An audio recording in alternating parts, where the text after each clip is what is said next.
Jangan lupa like, komen, dan subscribe channel YouTube TVRI Bengkulu dan nyalakan lonceng notifikasinya.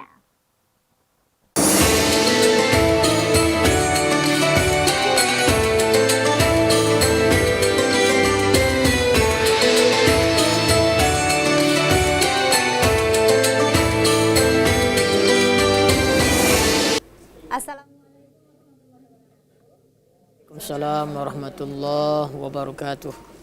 Ya, apa kabar Anda pemirsa? Semoga Anda selalu dalam keadaan sehat walafiat, selalu dalam lindungan Allah Subhanahu wa taala.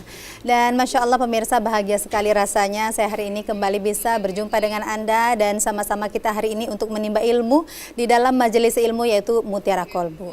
Ya pemirsa, hari ini saya juga tidak sendirian, saya sudah bersama dengan ibu-ibu dari Majelis Taklim Al-Ikhlas Villa Danau Kelurahan Surabaya. Assalamualaikum semua ibu-ibu. Iya, dan juga saya sudah ditemani oleh Bapak Ustadz juga, tidak sendirian juga nih Pak Ustadz, kita udah berapa kali ketemu ya, minggu lalu juga ya kita Pak Ustadz ya, 2 minggu yang lalu ya juga, dan hari ini kita akan membahas tentang hijrahnya seorang hamba gitu ya. Nah pemirsa, kalau kita mungkin secara umum ya, hijrah itu bisa diartikan sebagai perpindahan dari suatu tempat ke tempat yang baru, seperti dulu hijrahnya Nabi Muhammad SAW yang berpindah dari kota Mekah menuju ke Madinah.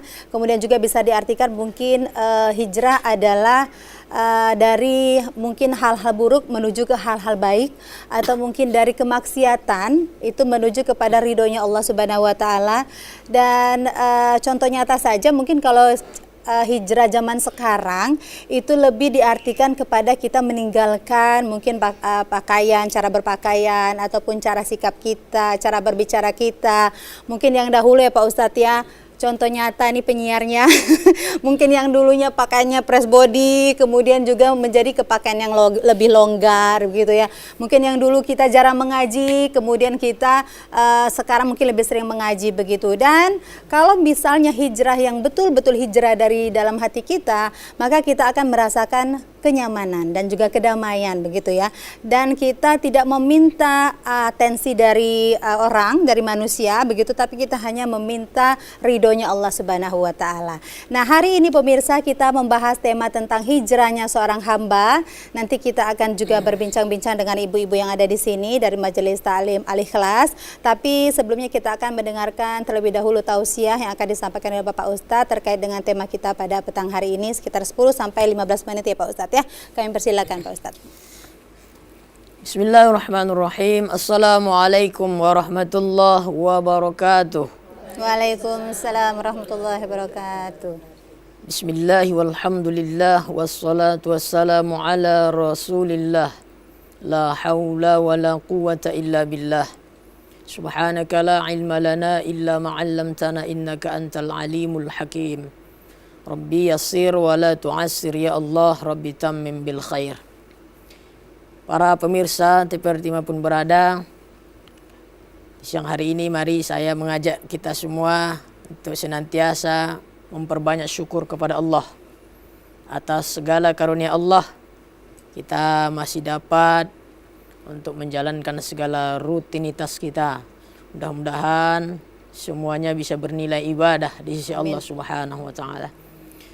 Salawat dan salam kehadiran Nabiullah Muhammadin sallallahu alaihi wasallam. Allahumma salli ala Sayyidina Muhammad wa ala ali Sayyidina Muhammad.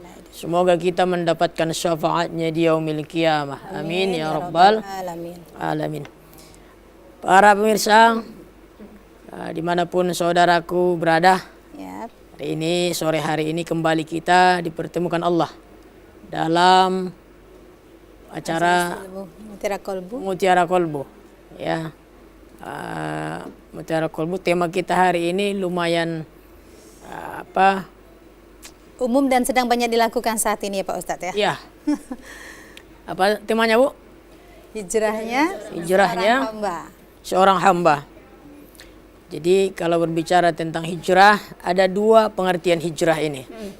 Yang pertama disebut hijrah hissi. Hijrah secara fisik. Ya, seperti yang dilakukan oleh baginda Nabi Muhammad sallallahu alaihi wasallam dari kota Mekah ke kota Madinah Al-Munawwarah. Yang kedua ada namanya hijrah maknawi. Berarti secara mental kita. Dan ini berlaku sepanjang hayat kita. Seumur hidup kita. Wajib kita lakukan yang hijrah maknawi ini. Apa contohnya? Seperti hijrahnya seorang kafir menjadi seorang yang bertauhid kepada Allah. Ya. Hijrahnya seorang pendosa kepada orang yang ahli ibadah. Ya. Pendek kata, hijrahnya kita hamba Allah dari suatu hal yang dibenci oleh Allah, tidak dibenarkan dalam syariat, kepada sesuatu hal yang bisa menyelamatkan kita. Kita mengundang ridho Allah. Ya. Patuh dan taat kepada syariat Allah. Yang dulunya kita orang yang suka ninggalin sholat. Kini alhamdulillah tidak berani ninggalin sholat. Hijrah kita. Dari dulu kita orangnya suka gibah. Kini berhijrah. Lidahnya itu tak pakai lagi untuk nyakiti siapapun orang. Jadi dipakai untuk hal-hal yang baik-baik saja. Itu hijrah juga namanya, Bu. Ya. Hijrah dari kebodohan menuju berpengetahuan, berilmu pendidikan. Caranya bagaimana? Contoh kita ini, banyak-banyak kita ta'lim. Banyak-banyak kita hadir di majelis ilmu. Banyak-banyak kita belajar. Nah, itu juga hijrah namanya. Bahkan orang yang bekerja di kantor itu, yang mendapat usaha, pekerjaan yang matang, yang mumpuni, yang sukses orangnya, yang dulunya dia tidak memiliki itu semua, kemudian hari ini dia miliki, dia pegang itu juga hijrah namanya. Hijrah dari kemiskinan menjadi orang yang serba kecukupan. Tapi hati-hati, biasanya orang waktu miskin bisa siap diuji dengan kemiskinan. Ketika sudah mempunyai kecukupan segala sesuatu dia punya, dia lupa. Menjadi orang yang lupa dengan Allah. Itu juga termasuk hijrah, Ibu Bapak. Semua. Jadi model hijrah ini macam-macamnya, banyak sekali. Ya. Jadi al-muhajir, yang intinya dari hijrah itu, al-muhajir al-muhajiru ma hajaru ma nahallahu anhu. Hijrah itu pada hakikatnya adalah meninggalkan segala apa yang dilarang oleh Allah Subhanahu wa taala. Itulah hijrahnya. Menuju kepada hal-hal yang apa? Yang diperintahkan oleh Allah Subhanahu wa taala dan Rasulnya. Itu kira-kira pengantarnya. Baik, nanti kita akan lanjut kembali ya Pak Ustadz ya, tapi kita jeda terlebih dahulu. Ya Ibu-ibu dan pemirsa tetap bersama kami akan kembali usai jeda pariwara berikut ini.